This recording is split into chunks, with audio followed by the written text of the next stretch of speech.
Good morning my dear students. आज मैं आपको, चलिए आप सभी कैसे हैं, हिंदी व्याकरण की कक्षा में आप सभी का बहुत बहुत स्वागत। आज मैं आपको अनुच्छेद लेखन के बारे में बताऊंगी कि अनुच्छेद लेखन क्या है, इसको हम कैसे लिखेंगे, यह किस प्रकार से तैयार किया जाता है। तो अनुच्छेद लेखन क्या है? अनुच्छेद मीन्स किसी भी विषय की रचना कुछ विचार बिंदुओं पर आधारित होती है। तो उन बिंदुओं पर चिंतन मनन के बाद किसी विशेष बिंदु पर रचित अभिव्यक्ति ही अनुच्छेद कहलाती है। तो अनुच्छेद क्या है? जब हमारे मन में किसी विषय के प्रति कुछ विचार आते हैं और उन जब विचारों को हम एक व्यवस्थित क्रम में लिख देते हैं तो उसे अनुच्छेद लेखन कहते हैं। तो आज का टॉपिक है अनुच्छेद लेखन। तो अनुच्छेद किस प्रकार से हम लिख सकते हैं? तो आपस में एक दूसरे से संबंधित वाक्यों का एक ऐसा समूह। अनुच्छेद क्या है? सबसे पहले तो अनुच्छेद की आप परिभाषा को जान लीजिए कि अनुच्छेद क्या है। तो आपस में जब एक दूसरे से संबंधित वाक्यों का एक ऐसा समूह जिसमें किसी बड़े विषय के एक भाग या उपभाग का वर्णन किया जाता है उसे अनुच्छेद कहा जाता है। जैसे कि आपने अभी समझा इन वाक्यों को कि किसी बड़े विषय के एक भाग, मान लीजिए आपने किसी विषय को चुना और उसके किसी एक भाग या उपभाग का आपने वर्णन कर दिया तो उसे कहेंगे अनुच्छेद। अब अनुच्छेद में क्या है? हम अपने जो हमारे मन में भाव या विचार आते हैं उन भावों और विचारों को अनेक प्रकार से प्रकट करते हैं। कभी विस्तार से, मतलब कभी बड़े रूप में और कभी संक्षेप में यानी कि छोटे रूप में, कभी हाँ हूँ ना नहीं आदि कहकर तथा कभी सिर अथवा हाथ आदि हिलाकर। तो ये भी एक इशारे द्वारा भी होता है ना। तो ये होते हैं अनुच्छेद लिखने के एक मतलब प्रक्रिया कि किस प्रकार से हम अनुच्छेद लिखने को लिखना प्रारंभ कर सकते हैं। तो आपने समझा कि जब हमारे मन में कोई भाव आते हैं, कोई विचार आते हैं किसी विषय के प्रति और उन विचारों और उन भावों उन बिंदुओं पर चिंतन मनन के साथ जब किसी पर हम क्या कर सकते हैं, विशेष बिंदु पर, उस विशेष बिंदु पर कुछ रचित कर देते हैं, रचना कर देते हैं, तो वह रचित अभिव्यक्ति ही अनुच्छेद कहलाती है। तो अनुच्छेद आपको पता हुआ कि किसी भी विषय पर लिखा जा सकता है। अनुच्छेद लेखन करते समय कुछ बिंदुओं को ध्यान में रखना जरूरी होता है। इससे एक ही विचार बिंदु की प्रस्तुति, केंद्रीय भाव का स्पष्टीकरण होना चाहिए, विचारों में परस्पर तालमेल होना चाहिए और संक्षिप्त, तार्किक तथा प्रभावशाली होना चाहिए और लास्ट में उसका निष्कर्ष निकलना चाहिए कि निष्कर्ष उसका क्या है। इसके बाद अनुच्छेद लिखते समय हमें कुछ बातों पर भी ध्यान देना पड़ता है। कौन कौन सी बातें रहती हैं कि जब हमारे मन में कोई, मान लीजिए किसी विषय के प्रति विचार आता है तो उन विचारों पर हम अपने शब्द कैसे लिखेंगे कि हमारी जो भाषा शैली होना चाहिए वो बहुत ही स्पष्ट और सरल शब्दों में होना चाहिए ताकि सबको अच्छे से समझ में आ जाए कि हमने लिखा क्या है। तो अनुच्छेद को लिखते समय ही हमें विशेष ध्यान देने वाली बातें होती हैं जो हमें बहुत ही ध्यान देना है। तो अनुच्छेद सबसे पहले तो ये जान लीजिए कितने शब्दों का होना चाहिए। तो अनुच्छेद कम से कम या अधिक से अधिक 100 शब्दों का होना चाहिए, मतलब 100 से अधिक नहीं और 50 से कम नहीं। वाक्य छोटे छोटे और एक दूसरे से जुड़े हों, कैसे होना चाहिए वाक्य, छोटे छोटे से और एक दूसरे से रिलेटेड रहना चाहिए। मतलब एक वाक्य आपने लिखा तो दूसरा वाक्य भी उससे जुड़ा हुआ समझ में आना चाहिए। भाषा कैसी होनी चाहिए, भाषा सरल और प्रभावशाली, मतलब बहुत ही सरल सिंपल भाषा और प्रभावित करने वाली, जो सबको प्रभावित कर दे। अनुच्छेद में भूमिका तथा उपसंहार की आवश्यकता नहीं होती, ये निबंध में आवश्यकता होती है। निबंध में आप ऊपर लिखते हैं ना कि परिचय या भूमिका और लास्ट में उपसंहार निष्कर्ष ये लिखते हैं, तो ये अनुच्छेद में लिखने की ज़रूरत नहीं पड़ती है।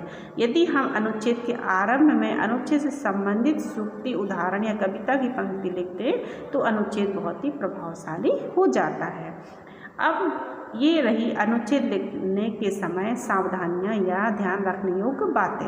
अब इसके बाद आते हैं टॉपिक पर कि मान लीजिए आपको कोई टॉपिक मिला, आज के समय में कौन सा दौर चल रहा है उसी पर ले लीजिए। मान लीजिए आपको लिखना है अनुच्छेद जिसका टॉपिक मैंने दिया, मान लीजिए मोबाइल फ़ोन।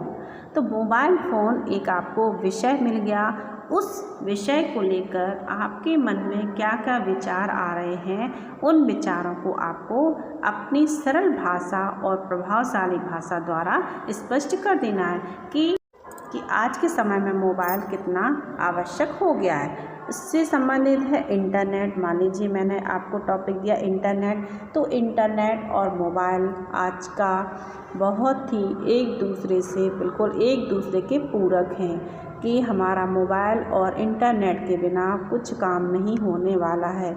हम आजकल पूरा इंटरनेट पर ही डिपेंड हो गए हैं, मतलब उसी पर निर्भर हो गए हैं। तो लोगों की सफलता में आज इंटरनेट का बड़ा हाथ है। तो लोग जो सफल हो रहे हैं, इतनी सफलता की ऊंचाई तक जो लोग जा रहे हैं हम सभी, तो वह किसके माध्यम से, इंटरनेट के माध्यम से ही। इंटरनेट एक वैश्विक नेटवर्क है जो पूरी दुनिया के कंप्यूटरों को एक साथ जोड़ता है ना। तो आपको समझ में आ रहा होगा कि इंटरनेट एक क्या है, एक मतलब ऐसा साधन है जो दुनिया के सभी लोगों को जोड़ के रखता है और वह सभी कामों को बहुत ही आसान बनाता है। इसने रोज़ के कार्यों की प्राप्ति को बेहद आसान बना दिया। जो हमारे रोज़ के कार्य हैं उससे हमारे सभी कार्य बहुत ही कैसे हो गए हैं, बहुत ही आसान हो गए हैं। यदि हम कोई कठिन से कठिन काम हो वह उसको हम सरल रूप में किसके माध्यम से कर सकते हैं, इंटरनेट के द्वारा। यदि मान लीजिए आपको किसी भी शब्द का अर्थ समझ में नहीं आ रहा है, कोई क्वेश्चन का आंसर नहीं मिल रहा है, आपको कोई चीज़ सर्च करना है और आपको समझ में नहीं आ रही है कि हम कैसे पूछें, किससे पूछें, तो आपको यह सभी जानकारी कहाँ पर उपलब्ध होती है, कहाँ मिल जाती है, इंटरनेट पर, इंटरनेट के माध्यम से, है ना। तो इंटरनेट आज के समय की बहुत ही बड़ी आवश्यकता है। इंटरनेट के बिना हम नहीं रह सकते। हम लोग बिना इसके अपने जीवन की कल्पना भी नहीं कर सकते। और आज का समय क्या चल रहा है, कोविड-19 का दौर चल रहा है। इससे सभी लोग मतलब सभी ने इसका सामना किया।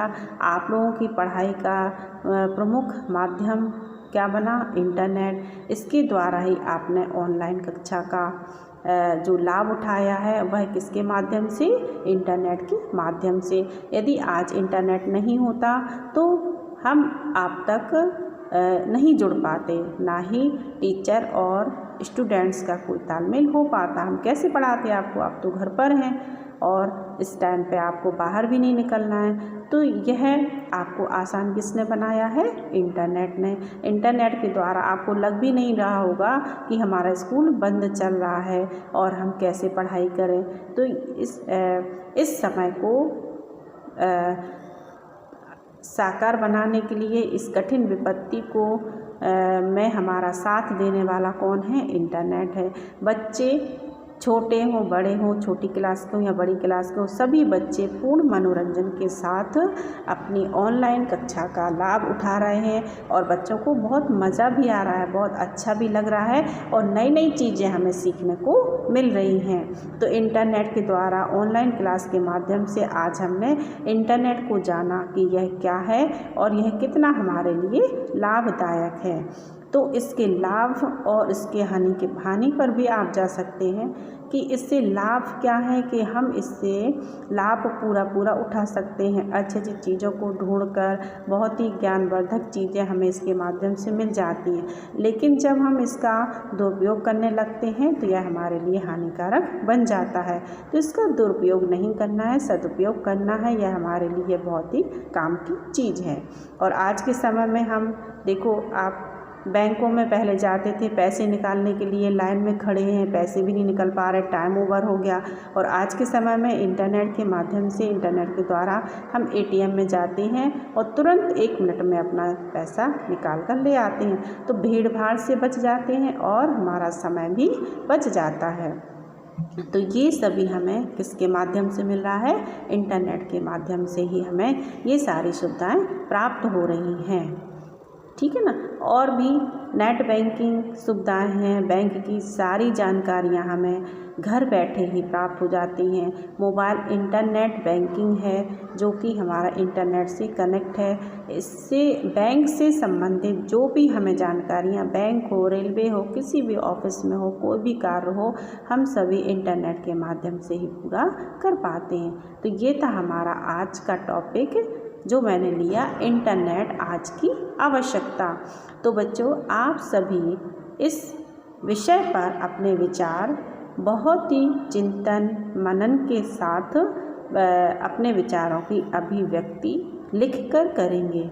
तो आज आपको इस पर अच्छे से अपना इस विषय को लेकर चलना है और बहुत ही अच्छे शब्दों में, सरल प्रभावशाली शब्दों में आपको इस अनुच्छेद को 100 से 150, बस इतना ही, ज़्यादा नहीं, 100 से 150 शब्दों में अनुच्छेद को लिख देना है। तो ये था हमारा आज का अनुच्छेद लेखन की प्रक्रिया कि इसको हम कैसे पूरी करेंगे। तो मैंने आपको इस वीडियो के माध्यम से आज अनुच्छेद लेखन की जानकारी दी। इस वीडियो को आप ध्यान से देखेंगे, समझेंगे और अनुच्छेद लिखना सीखेंगे, चाहे वो किसी भी विषय पर हो। आज एक विषय था इंटरनेट, कोई भी आप विषय ले सकते हैं और उस पर आप लिख सकते हैं। तो ओके बच्चों, धन्यवाद।